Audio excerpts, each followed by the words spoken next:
हम तीनों ने फिर भी साथ बैठकर खाना नहीं खाया। मैंने हमेशा की तरह खाना टेबल पर रखा और चुपचाप घर से बाहर निकल गया। जैसे ही लिली ने दरवाज़ा बंद होने की आवाज़ सुनी, उसने जल्दी से आंसू पोंछे, वावा को गोद में उठाया और खाने की मेज़ पर आ गई। उसके मन में भावनाओं का ऐसा तूफान चल रहा था जिसे वो खुद भी समझ नहीं पा रही थी। खाना बिल्कुल सुबह के नाश्ते जितना ही स्वादिष्ट था। वावा खुशी खुशी अपना स्टीम्ड एग खा रही थी। तभी अचानक मुख्य दरवाज़ा फिर से खुला। माँ बेटी दोनों ने एक साथ सिर उठाकर मेरी तरफ देखा। इस बार मैं हाथ में एक बड़ा सा बैग लेकर अंदर आया था। मुझे देखते ही वावा तुरंत लिली के और पास सिमट गई। उसके मुंह में अभी भी छोटा सा चम्मच था और उसकी बड़ी बड़ी आंखें मेरी हर हरकत पर टिकी हुई थीं। मैंने उनकी तरफ ज्यादा नहीं देखा। मैं नहीं चाहता था कि वे फिर से असहज महसूस करें।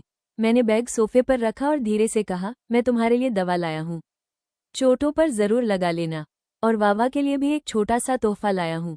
मुझे नहीं पता उसे पसंद आएगा या नहीं, लेकिन मैंने दूसरी छोटी बच्चियों को इससे खेलते देखा था, इसलिए सोचा उसके पास भी होना चाहिए। लिली चुप रही। मैंने एक गहरी सांस ली और आगे कहा, मुझे पता है कि तुम अभी मुझ पर भरोसा नहीं कर सकती, लेकिन मैं एक बात कहना चाहता हूँ। मैंने शराब हमेशा के लिए छोड़ दी है। आज के बाद मैं कभी तुम पर या वावा पर हाथ नहीं उठाऊंगा। अब तुम दोनों को अपने ही घर में डरकर रहने की जरूरत नहीं है। वावा अभी बहुत छोटी है, उसके लिए ऐसा माहौल बिल्कुल ठीक नहीं है। मैंने बिना रुके अपने दिल की सारी बातें कह दी। ये सब कहने के बाद ऐसा लगा जैसे मेरे सीने से कोई भारी बोझ उतर गया हो। मैंने लिली के जवाब का इंतजार भी नहीं किया और चुपचाप वापस अपने कमरे में चला गया। लिली मुझे तब तक देखती रही जब तक कमरे का दरवाज़ा बंद नहीं हो गया। उसके पास अब भी कोई जवाब नहीं था। सिर्फ एक ही दिन में उस आदमी का इतना बदल जाना उसकी समझ से बिल्कुल बाहर था। वह चाहकर भी अपना डर नहीं छोड़ पा रही थी। उधर कमरे के अंदर मेरी हालत भी कुछ अच्छी नहीं थी। मेरी आंखें लाल हो चुकी थीं। बाहर मैं भी रोया था। अगर मेरे बस में होता तो मैं कभी इस दुनिया में नहीं आता, कभी इस राक्षस के शरीर में नहीं रहता, और सबसे बढ़कर मुझे कभी लिली के शरीर पर पड़े हुए अनगिनत जख्म नहीं देखने पड़ते। मेरा दिल दर्द से भर गया। मैं समझ ही नहीं पा रहा था कि कोई इंसान अपने सबसे करीब रहने वाले लोगों से इतनी नफरत कैसे कर सकता है। थोड़ी देर बाद मैं खाने के लिए बाहर आया। उन्होंने मेरे लिए खाना छोड़ दिया था, लेकिन मेरी नज़र तुरंत उस बैग पर पड़ी जिसमें मैं उनके लिए दवा और तोहफा लाया था। वह अब भी वैसा का वैसा रखा हुआ था, किसी ने उसे छुआ तक नहीं था। मैंने होंठ भींच लिए और चुपचाप बैठकर खाना खाने लगा। तभी बेडरूम का दरवाज़ा धीरे से खुला। वावा ने अपना छोटा सा सिर बाहर निकाला और उत्सुकता से मुझे देखने लगी। इस बार मैंने मुस्कुराकर उसकी तरफ देखा, और पहली बार वह डरकर भागी नहीं। मेरे दिल का बोझ थोड़ा हल्का हो गया। सचमुच ये छोटी सी बच्ची बिना कुछ किए भी किसी के टूटे हुए दिल को जोड़ सकती थी। मैंने चॉपस्टिक नीचे रखी और जितनी नरमी से हो सकता था उतनी नरमी से उसे पुकारा, वावा। मेरी आवाज़ सुनकर वो हल्का सा कांपी, लेकिन इस बार पीछे नहीं हटी। उसने पहले बेडरूम के अंदर एक नज़र डाली, फिर जैसे हिम्मत जुटाकर दोबारा मेरी तरफ देखा। उसके होंठ धीरे धीरे खुले और उसने बहुत धीमी आवाज़ में कहा, पापा। उस एक शब्द ने मेरे पूरे शरीर में सिहरन दौड़ा दी। मेरी आंखें तुरंत नम हो गईं। इस दुनिया में आने के बाद मैंने जितने भी शब्द सुने थे उनमें ये सबसे खूबसूरत था। वावा ने अपना छोटा सा सिर टेढ़ा किया और मुझे हैरानी से देखने लगी। उसे समझ नहीं आ रहा था कि यह बड़ा सा आदमी एक साथ हंस भी क्यों रहा है और रो भी क्यों रहा है। मैंने जल्दी से सिर हिलाया और खड़ा हो गया। फिर बैग में हाथ डालकर उसके लिए खरीदी हुई गुड़िया निकाली और मुस्कुराते हुए उसकी तरफ बढ़ा दी। वावा की बड़ी बड़ी आंखें चमक उठीं। उसने पहले गुड़िया को देखा, फिर बेडरूम की तरफ नजर घुमाई। कुछ पल तक हिम्मत जुटाने के बाद वो धीरे धीरे मेरी तरफ चलने लगी। मेरा दिल जोर जोर से धड़क रहा था। मैं जरा सी भी ऐसी हरकत नहीं करना चाहता था जिससे वो फिर से डर जाए। जब वो मेरे बिल्कुल पास आ गई तो उसने अपना छोटा सा चेहरा ऊपर उठाया और गहरी सांस लेकर मुझे सूंघा। अगले ही पल उसके चेहरे पर प्यारी सी मुस्कान खिल उठी। पापा, अब आपसे बदबू नहीं आती? उसकी मासूम बात सुनकर मेरे होठों पर भी मुस्कान आ गई। मैंने गुड़िया उसकी तरफ बढ़ाते हुए पूछा, अच्छी है ना? वावा ने दोनों हाथ आगे बढ़ाए। वो गुड़िया लेना तो चाहती थी, लेकिन अब भी थोड़ा डर रही थी। उसकी चमकती आंखें बस मुझे देख रही थीं। मैं उसकी झिझक समझ गया। मैं धीरे से उसके बराबर घुटनों के बल बैठ गया और बहुत सावधानी से गुड़िया उसके हाथों में रख दी। जैसे ही वावा ने गुड़िया को अपनी बाहों में लिया, उसकी छोटी छोटी उंगलियां उसके कपड़ों को सहलाने लगीं। उसकी आंखें खुशी से आधी बंद हो गई और चेहरे पर इतनी प्यारी मुस्कान आ गई कि मेरा दिल भर आया। लेकिन उसी पल मेरी नज़र उसके दुबले पतले चेहरे और फीके पड़ चुके छोटे छोटे कपड़ों पर गई। वे इतने पुराने हो चुके थे कि कई बार धुलने से उनका रंग ही उड़ गया था और अब उसके नाप से भी छोटे पड़ चुके थे। मेरा दिल फिर से कसकर दर्द से भर गया। वो अभी सिर्फ 3 साल की बच्ची थी। उसे कभी इस तरह की जिंदगी नहीं मिलनी चाहिए थी। मैंने अपनी आंखों में आए आंसू रोकने की कोशिश की और जबरदस्ती मुस्कुरा दिया। फिर चुपचाप बैठकर उसे गुड़िया से खेलते हुए देखने लगा। उस पल मेरी पूरी दुनिया बस वही छोटी सी बच्ची थी। उधर बेडरूम के अंदर खड़ी लिली यह सब देख रही थी। वो पहले से ही रो रही थी, लेकिन जब उसने बाहर से वावा की खिलखिलाहट सुनी तो उसकी आंखों से आंसू और तेजी से बहने लगे। उसे यकीन ही नहीं हो रहा था कि उसकी बेटी इतने सालों बाद पहली बार अपने पिता के साथ इतनी खुलकर हंस रही थी। लेकिन हमें ये बिल्कुल भी पता नहीं था कि उसी एक रात में मेरी जिंदगी पूरी तरह बदल चुकी थी। रात के 10 बजे तक मेरा अपलोड किया हुआ गाना पूरे प्लेटफॉर्म पर ट्रेंडिंग में 5वें नंबर पर पहुंच चुका था। उसी समय प्लेटफॉर्म के मुख्य कार्यालय में ऑपरेशन डायरेक्टर शेली के ऑफिस का दरवाजा तेजी से खुला। एक टेक्नीशियन पसीने से लथपथ अंदर आया। उसके हाथ में टैबलेट था। उसने घबराते हुए कहा, डायरेक्टर ली, एक बड़ी बात हो गई है। एक वीडियो सिर्फ 2 घंटे में ट्रेंडिंग के 5वें नंबर पर पहुंच गया है। शेली ने हैरानी से पूछा, इस बार कौन सा बड़ा इन्फ्लुएंसर है? टेक्नीशियन ने सिर हिलाया। कोई इन्फ्लुएंसर नहीं, यह आज ही बना हुआ बिल्कुल नया अकाउंट है। और सबसे हैरानी की बात, इसे प्लेटफॉर्म की तरफ से जरा सा भी एल्गोरिदम बूस्ट नहीं मिला। सिर्फ एक गाना है और लोग इसे पागलों की तरह देख रहे हैं। ये सुनते ही शेली का चेहरा गंभीर हो गया। उसने तुरंत ट्रेंडिंग लिस्ट खोली। तब तक वो वीडियो 4थे नंबर पर पहुंच चुका था। उसने बिना समय गंवाए वीडियो चलाया। कुछ ही सेकंड बाद वो पूरी तरह शांत हो गई। उसकी जिंदगी में उसने इतना खूबसूरत गीत पहले कभी नहीं सुना था। शेली ने तुरंत उस अकाउंट की प्रोफाइल खोली। वहां सिर्फ एक नाम लिखा था, बोवेन। उसने बिना एक पल गंवाए अपने सहायक लियो को बुलाया और आदेश दिया, इस वीडियो को तुरंत प्रमोट करो। कल तक ये पूरे प्लेटफॉर्म पर नंबर 1 ट्रेंडिंग पर होना चाहिए। लियो ने तुरंत सिर हिलाया। उसे पहले ही समझ आ गया था कि इस गाने में कुछ खास है, तभी वो सीधे शेली के पास भागा चला आया था। उसके जाने के बाद भी शेली ने एक बार फिर पूरा गाना सुना। उसकी उंगलियां धीरे धीरे मेज पर थपकी दे रही थीं। कुछ देर सोचने के बाद उसने अपना फोन उठाया और मुझे एक प्राइवेट मैसेज भेज दिया। लेकिन मुझे इस सब की बिल्कुल भी खबर नहीं थी। अगली सुबह मैं 5 बजे ही उठ गया। तैयार होकर सीधे मॉर्निंग रन के लिए निकल पड़ा। इस शरीर की हालत मेरी उम्मीद से भी ज्यादा खराब थी। कुछ ही मिनट दौड़ने के बाद मेरी सांस फूलने लगी। बार बार रुकते हुए, फिर दौड़ते हुए किसी तरह मैंने पूरे 5 किलोमीटर पूरे किए। इसमें मुझे लगभग 1 घंटा लग गया। जब मैं घर वापस पहुंचा तब सुबह के 7:30 बज चुके थे। मैंने दरवाजा खोला तो सामने लिली खड़ी थी। वह अभी अभी मुंह हाथ धोकर निकली थी। उसके माथे के बालों पर पानी की छोटी छोटी बूंदें चमक रही थीं। मुझे देखते ही वो घबरा गई। मैं भी एक पल के लिए रुक गया। फिर हल्की मुस्कान के साथ बोला, वावा अभी सो रही है ना? तुम उसके पास रहो, मैं नहा लेता हूँ, फिर नाश्ता बनाता हूँ। वैसे तुम्हें नाश्ते में क्या खाना पसंद है? लिली ने घबराकर सिर हिलाया। नहीं, कुछ भी चलेगा, आप जो बना दे वही ठीक है। मैं वावा को देखती हूँ। इतना कहकर वो जल्दी से बेडरूम में चली गई, जैसे वहां से भाग रही हो। मैंने बंद दरवाजे को देखा और बेबस होकर कंधे उचका दिए। नहाने के बाद मुझे बहुत तेज भूख लग रही थी।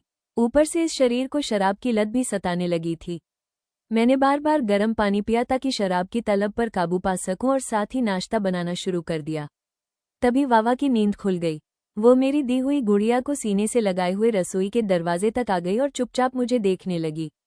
जैसे ही मेरी नज़र उस पर पड़ी, मेरे चेहरे पर अपने आप मुस्कान आ गई। मैंने प्यार से पूछा, वावा बताओ आज नाश्ते में क्या खाओगी? पापा तुम्हारे लिए बनाएंगे। वावा ने अपना छोटा सा सिर टेढ़ा किया और कुछ देर सोचने लगी। फिर मुस्कुराकर बोली, स्टीम्ड एग।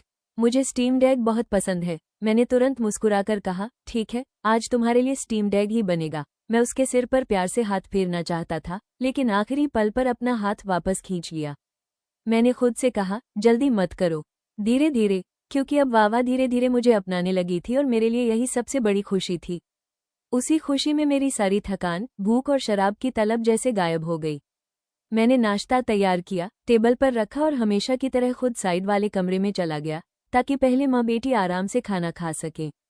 लेकिन इस बार कमरे के बाहर से मुझे हंसी की मीठी आवाज़ सुनाई दे रही थी। मैं बिस्तर पर लेट गया और अपना फ़ोन उठाया, जिसे मैंने रात से साइलेंट पर रखा हुआ था। मैं सिर्फ ये देखना चाहता था कि मेरा गाना कैसा चल रहा है। लेकिन जैसे ही फ़ोन अनलॉक किया, मैं वहीं का वहीं जम गया। स्क्रीन पर नोटिफिकेशन की बाढ़ आई हुई थी। मैंने घबराकर अपना प्रोफाइल खोला और अगले ही पल मेरी सांस रुक गई। मेरे अकाउंट पर 10 लाख से भी ज्यादा फॉलोअर्स हो चुके थे। मैंने अविश्वास से स्क्रीन को दोबारा देखा। 10 लाख से भी ज्यादा फॉलोअर्स।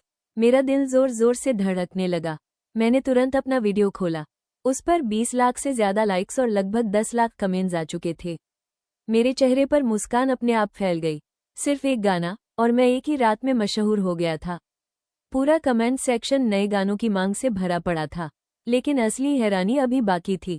मैंने तुरंत क्रिएटर डैशबोर्ड खोला। स्क्रीन पर दिखाई देने वाला आंकड़ा देखकर मेरी आंखें फटी की फटी रह गईं। 3,20,000 युआन। न कोई विज्ञापन, न कोई स्पॉन्सरशिप, सिर्फ वीडियो पर आए ट्रैफिक से एक ही दिन में मैंने 3,20,000 युआन कमा लिए थे। मैंने राहत की लंबी सांस ली। अब पैसों की चिंता खत्म हो चुकी थी। कल तक मेरे पास इस दुनिया में सिर्फ 1,000 से थोड़ा ज्यादा युआन थे और हर छोटी सी खरीदारी सोच समझकर करनी पड़ती थी। लेकिन आज सब कुछ बदल चुका था। मैंने बिना देर किए पूरी रकम अपने बैंक अकाउंट में ट्रांसफर कर दी। जब लिली और वावा नाश्ता खत्म कर चुकी तब मैं कमरे से बाहर आया। मैंने उनके छोड़े हुए बर्तन उठाए, धोए और अपना फोन लेकर घर से निकल पड़ा। ये पुराना अपार्टमेंट कभी उन्होंने बड़े सपनों के साथ खरीदा था। वे एक दिन इससे बेहतर घर में रहने का सपना देखते थे। लेकिन उस आदमी ने शराब में उनकी सारी जमा पूंजी बर्बाद कर दी थी। यहाँ तक कि शराब खरीदने के लिए उसने लिली का फोन भी बेच दिया था। उसकी याद आते ही मेरे कदम और तेज हो गए। मैं सीधे उस बड़े शॉपिंग मॉल पहुंचा जिसका पता मुझे उसकी यादों से मालूम था। अंदर घुसते ही मेरी नज़र एक बड़े मोबाइल स्टोर पर पड़ी। एक सेल्सगर्ल मुस्कुराते हुए मेरे पास आई और बोली, सर, नया फ़ोन लेना है? मैंने सिर हिलाया और शोकेस में रखा एक मॉडल दिखाते हुए कहा, वो वाला दिखाइए। उसने मुस्कुराकर फ़ोन निकाला और बोली, सर, आपकी पसंद बहुत अच्छी है। ये हमारा सबसे नया मॉडल है। इसमें सैटेलाइट कॉलिंग का फीचर भी है। अगर चाहें तो यहीं से सिम कार्ड भी मिल जाएगा। क्या यह आपके लिए है? मैंने मुस्कुराकर सिर हिलाया। नहीं, यह मेरी पत्नी के लिए है। मेरी बात सुनकर उसके चेहरे पर एक पल के लिए हल्की सी निराशा झलक गई, लेकिन उसने तुरंत मुस्कुराते हुए कहा, आपकी पत्नी बहुत किस्मत वाली है। लेकिन नया सिम लेने के लिए उन्हें अपना पहचान पत्र लेकर खुद आना होगा। मैंने कहा, कोई बात नहीं, अभी सिर्फ फ़ोन पैक कर दीजिए। मैंने पैसे दिए, फ़ोन लिया और तुरंत स्टोर से बाहर निकल गया, क्योंकि मुझे अभी बहुत सारी और चीज़ें भी खरीदनी थी। दूसरी तरफ मेरे घर से निकलने के बाद लिली ने पूरे घर की अच्छी तरह सफाई कर दी। फिर वो सोफे पर बैठकर खिड़की के बाहर देखने लगी। अब घर से शराब की बदबू पूरी तरह गायब हो चुकी थी। उसकी जगह ताज़ी हवा पूरे कमरे में फैल रही थी। उसने पास खेलती हुई वावा को देखा। अपनी बेटी की मासूम मुस्कान देखकर उसके होठों पर भी अनजाने में हल्की सी मुस्कान आ गई। उसे लगा जैसे इतने सालों बाद जिंदगी फिर से जीने लायक लगने लगी हो। तभी मुख्य दरवाजे का ताला घूमने की आवाज आई। लिली एकदम चौंक गई। वावा भी तुरंत भागकर अपनी गुड़िया को सीने से लगाए उसकी गोद में छिप गई। लेकिन इस बार दरवाजे के बाहर से सिर्फ मेरी आवाज नहीं, बल्कि कई लोगों की आवाजें भी सुनाई दे रही थीं। मैं बाहर से कह रहा था, धीरे धीरे, इसे खरोंचना मत, सीधा रखो और अंदर ले आओ। लिली हैरानी से दरवाजे की तरफ देखने लगी। अगले ही पल मैं 2 मजदूरों के साथ घर के अंदर दाखिल हुआ और हम सब मिलकर एक बड़ा सा क्रीम रंग का नया सोफा अंदर ला रहे थे। जैसे ही मेरी नज़र लिली पर पड़ी, मैं मुस्कुरा दिया और बोला, जरा इन लोगों के लिए गर्म पानी ले आओ, थोड़ा आराम कर लेंगे। इतने लंबे समय बाद किसी अजनबी से बात करनी थी, इसलिए लिली थोड़ी घबरा गई। लेकिन उसने धीरे से सिर हिलाया। ठीक है, अभी लाती हूँ। मेरे चेहरे की मुस्कान और गहरी हो गई। मैं पसीने से भीगा हुआ था, लेकिन मन से बेहद खुश था। मजदूरों की मदद से पहले नया सोफा अंदर रखा गया, फिर पुराना सोफा बाहर निकाल दिया गया। उसके बाद नया टीवी आया, फिर नया फ्रिज, फिर कुछ खूबसूरत गमले। हर नया सामान घर के अंदर आते ही पूरा घर बदलता जा रहा था। कुछ ही देर में ये पुराना, उदास फ्लैट बिल्कुल नए घर जैसा दिखने लगा। मैंने पुराने फर्नीचर का पूरा सेट सिर्फ 800 युआन में बेच दिया। ये देखकर लिली के मन में हल्का सा दर्द उठा। उसे लगा कि पुराना सामान भले ही घिस चुका था, लेकिन इस्तेमाल तो किया जा सकता था। लेकिन उससे भी बड़ा सवाल उसके मन में यही था कि मेरे पास इतना पैसा आया कहाँ से? उसकी जानकारी के मुताबिक तो घर में मुश्किल से रोजमर्रा का खर्च चलाने लायक पैसे बचे थे। मजदूरों के जाने के बाद मैं वापस कमरे में आया। मेरे हाथ में एक बड़ा सा बैग था। मैंने पूरे घर पर नजर दौड़ाई और संतुष्टि से मुस्कुराया। अब ये सचमुच घर जैसा लग रहा है। मैंने माथे का पसीना पोंछा, बैग कॉफी टेबल पर रखा और नए मुलायम सोफे पर बैठ गया। उधर रसोई के दरवाजे पर लिली और वावा अब भी चुपचाप खड़ी थीं। वावा अपनी माँ की टांग पकड़कर ऐसे झांक रही थी जैसे कोई छोटा सा कुआं हो। उसकी आंखें पूरे कमरे में घूम रही थी। मैं उनकी तरफ देखकर मुस्कुराया, फिर बैग खोला और उसमें से एक बड़ा सा गुलाबी खिलौना निकालकर टेबल पर रख दिया। मेरी नज़र सीधे वावा पर थी। जैसे ही उसने खिलौना देखा, उसकी आंखें चमक उठी। मैंने प्यार से हाथ हिलाया और कहा, इधर आओ, देखो पापा तुम्हारे लिए क्या लाए हैं। लेकिन वावा तुरंत मेरी तरफ नहीं आई। उसने पहले अपनी माँ की तरफ देखा। जब लिली ने हल्का सा सिर हिलाकर इशारा किया, तभी वो धीरे धीरे छोटे छोटे कदमों से मेरी तरफ बढ़ी। मैंने खिलौने की पैकिंग खोली। वो एक खूबसूरत प्रिंसेस डॉल हाउस था। उसके सारे छोटे छोटे हिस्से अलग अलग पड़े थे। मैंने मुस्कुराकर पूछा, क्या वावा पापा के साथ मिलकर इस छोटी राजकुमारी का घर सजाएगी? वावा की आंखें खुशी से चमक उठी। वो धीरे धीरे मेरे बिल्कुल पास आ गई। मैंने एक छोटी सी गुड़िया उठाई और जानबूझकर बेबस बनने का नाटक करते हुए कहा, अरे, इस छोटी राजकुमारी ने तो अभी कपड़े भी नहीं पहने। लेकिन पापा को तो बिल्कुल नहीं पता कि राजकुमारी को कैसे तैयार करते हैं। क्या वावा पापा को सिखाएगी? मैंने गुड़िया उसकी तरफ बढ़ा दी। वावा ने अपनी बड़ी बड़ी आंखें झपकाईं, फिर धीरे धीरे हाथ बढ़ाकर गुड़िया पकड़ ली। मैंने भी प्यार से उसका छोटा सा हाथ थाम लिया। उसकी नन्ही सी हथेली की गर्माहट महसूस करते ही मेरे चेहरे की मुस्कान और गहरी हो गई। मैंने गुलाबी रंग की छोटी सी ड्रेस उठाई और कहा, चलो अब पापा को सिखाओ कि राजकुमारी को कैसे तैयार करते हैं। वावा खिलखिलाकर हंस पड़ी। पापा कितने मजेदार हैं, मैं सिखाती हूँ। वो मेरी टांग से टिककर अपने छोटे छोटे हाथों से गुड़िया को कपड़े पहनाने लगी। मैं भी उसकी हर बात ध्यान से मानता रहा। उस पल ऐसा लग रहा था जैसे इस छोटे से घर में सचमुच खुशियां लौट आई हों। दरवाजे के पास खड़ी लिली यह सब चुपचाप देख रही थी। उसकी आंखें धीरे धीरे नम होने लगी। लेकिन हमारी यह खुशी ज्यादा देर तक नहीं टिक पाई। अचानक मेरी नज़र लिली की हल्की नीली शर्ट पर पड़ी। उसे देखते ही मेरे दिमाग में उस आदमी की यादें बिजली की तरह कौंध गईं। यह माँ बेटी के मैचिंग कपड़ों में से एक था। लिली ने वावा के दूसरे जन्मदिन पर छिपकर यह कपड़े खरीदे थे। लेकिन जब उस आदमी को यह बात पता चली तो उसने लिली को बेरहमी से पीटा था और शराब खरीदने के लिए उसका फोन तक बेच दिया था। ये याद आते ही मेरा चेहरा सफ़ेद पड़ गया। मैं अचानक खड़ा हुआ, अपने मुंह पर हाथ रखा और लड़खड़ाते हुए बाथरूम की तरफ भागा। अगले ही पल मुझे जोर जोर से उल्टियां होने लगी। उसी समय मुझे पहली बार एहसास हुआ कि किसी दूसरे इंसान की क्रूर यादों को अपने अंदर महसूस करना कितना दर्दनाक होता है। ऐसा लग रहा था जैसे मेरा पूरा शरीर घिन और गुस्से से जल रहा हो। बाथरूम से आती आवाज सुनकर लिली और वावा दोनों बुरी तरह डर गईं। लिली तुरंत दौड़कर सोफे तक पहुंची, वावा को अपनी बाहों में भर लिया और कसकर सीने से लगा लिया। वावा डर के मारे मां के सीने में मुंह छिपा चुकी थी। उसे लगा कि अभी वही पुराना डरावना पापा बाहर आएगा और फिर से उन्हें मारेगा। कुछ देर बाद मैं बाथरूम से बाहर निकला। मेरी आंखें पूरी तरह लाल हो चुकी थीं। माँ बेटी को इस तरह डरा हुआ देखकर मेरा दिल और भी ज्यादा टूट गया। मैंने खुद को संभालते हुए धीमी आवाज में कहा, मुझे माफ कर दो। मेरा तुम्हें डराने का कोई इरादा नहीं था। बस अचानक तबीयत खराब हो गई थी। सच तो ये था कि हर बार जब मुझे याद आता कि मैं उसी राक्षस के शरीर में रह रहा हूँ, तो ऐसा लगता जैसे पूरे शरीर पर हजारों कीड़े रेंग रहे हों। उनकी आंखों में अब भी डर देखकर मैंने भारी सांस ली और चुपचाप रसोई की तरफ बढ़ गया।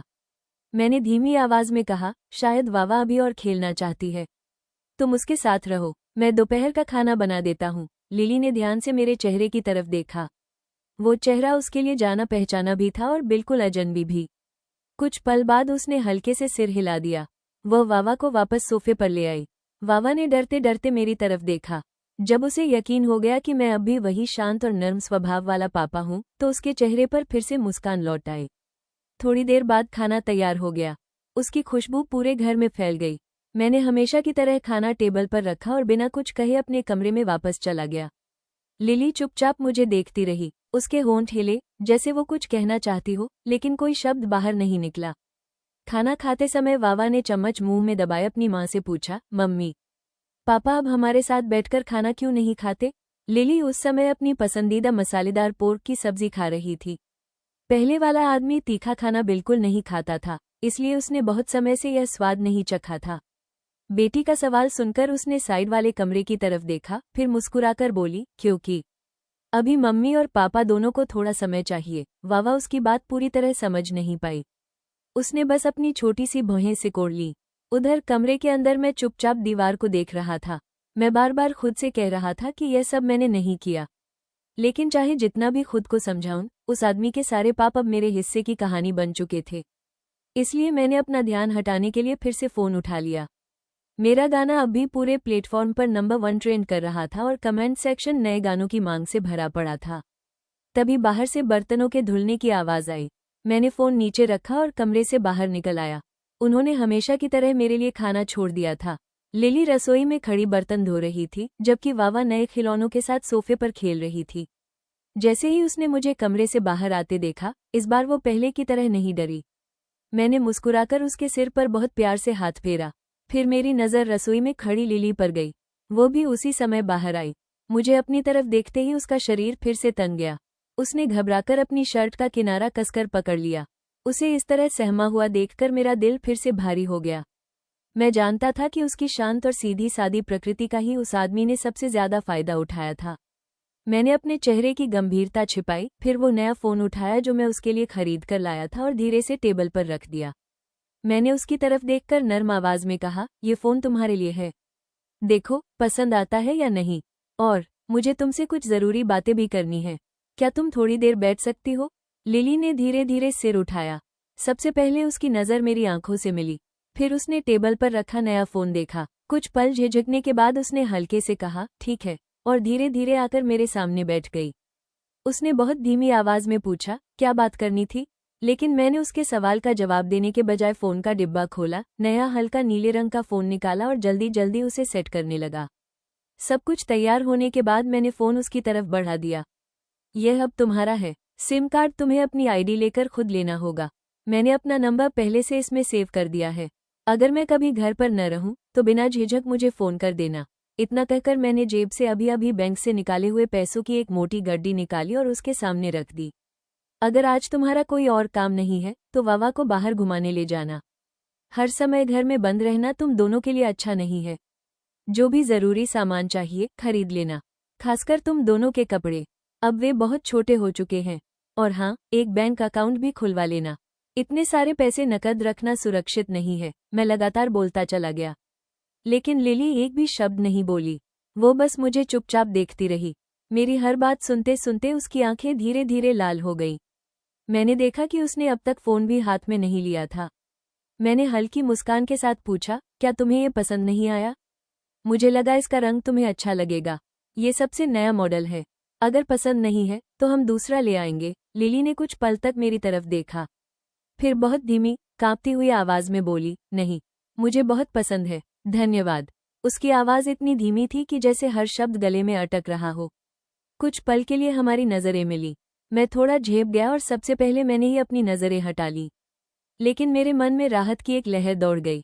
मैंने मुस्कुराकर कहा, धन्यवाद कहने की जरूरत नहीं है। अच्छा, अब मैं खाना खा लेता हूँ। इतना कहकर मैं तुरंत टेबल की तरफ बढ़ गया और बड़े चाव से खाना खाने लगा। उधर लिली अब भी यही सोच रही थी कि आखिर मेरे पास इतना पैसा आया कहाँ से। लेकिन उसने मुझसे कुछ नहीं पूछा। उसने धीरे से नया फ़ोन उठाया और ध्यान से उसे देखने लगी। तभी वावा भी उत्सुकता से उसके पास आ गई और चमकते हुए नए फ़ोन को बड़ी बड़ी आंखों से देखने लगी। लिली ने मुस्कुराकर उसके सिर पर प्यार से हाथ फेरा और माँ बेटी साथ बैठकर नए फ़ोन को देखने लगी। खाना खत्म करने के बाद मैं उठ गया।